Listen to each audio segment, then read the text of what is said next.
घोसावळ्याची भजी तर आपण नेहमीच खातो, पण याच घोसावळ्याची गरमागरम, खमंग आणि कुरकुरीत भजी तुम्ही कधी करून पाहिली आहेत का?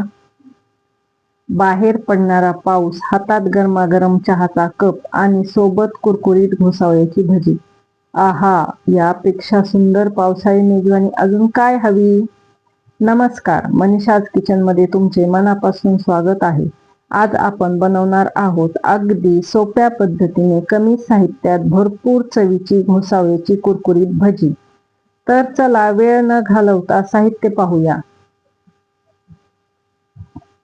या ठिकाणी आपल्याला 1 वाटी बेसन पीठ घ्यायचे आहे. 2 चमचे तांदळाचे पीठ, यामुळे भजी आपली कुरकुरीत होतात. कोथिंबीर,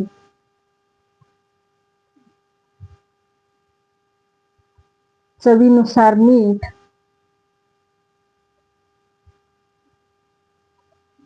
अर्धा चमचा ओवा, अर्धा चमचा जिरे, हिरवी मिरची,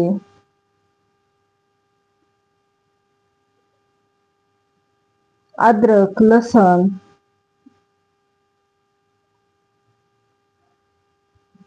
या ठिकाणी आपण मध्यम आकाराचे 2 घोसावळे स्वच्छ धुवून त्याच्या बारीक चकत्या करून घेतलेल्या आहेत. चकत्या खूप जाडही नको आणि खूप पातळही नको. यानंतर एका बाउलमध्ये आपण सर्व साहित्य मिक्स करून घेऊया. यामध्ये मिक्सरला आपल्याला कोथिंबीर, अद्रक, लसण, ओवा, जिरे, हिरवी मिरची सर्व साहित्य काढून घ्यायचे आहे. यानंतर आपण थोडे थोडे करून त्यामध्ये पाणी आणि बेसन पीठ ऍड करायचे.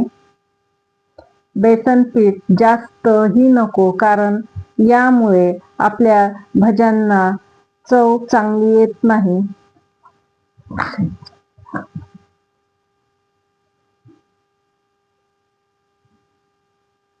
यानंतर सर्व मिक्स करून घ्यायचे आहे. पीठ खूप पातळही नको. घोसावळ्याच्या चकलीला बेसनाचा छान कोटिंग झालं पाहिजे. यानंतर थोडासा सोडा. यानंतर एका कढईमध्ये तेल गरम करायला ठेवू.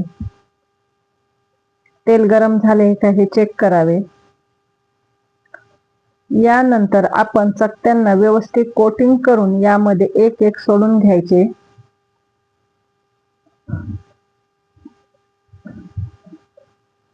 भजी लगेच उलटवायची घाई करू नका. एका बाजूने छान सोनेरी रंग येऊ द्या. नंतर व्यवस्थित पलटून घ्या. मंद गॅसवर थोडेसे व्यवस्थित तळू द्या. आणि बघा, आपली गरमागरम घोसावळ्याची कुरकुरीत भजी तयार आहेत. तुम्ही ही भजी हिरवी चटणी, टोमॅटो सॉस किंवा तुमच्या आवडीच्या चटणीसोबत सर्व करू शकता. मनीषाज किचनला सबस्क्राईब करा आणि अशा सोप्या, चविष्ट आणि घरगुती रेसिपीसाठी मनीषाज किचन सोबत जोडलेले राहा.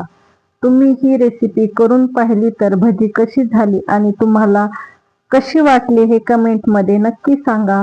पुन्हा भेटूया अशाच एका नवीन आणि चविष्ट रेसिपी सोबत. तोपर्यंत नमस्कार आणि मनीषाज किचन कडून तुम्हा सर्वांना खूप खूप धन्यवाद.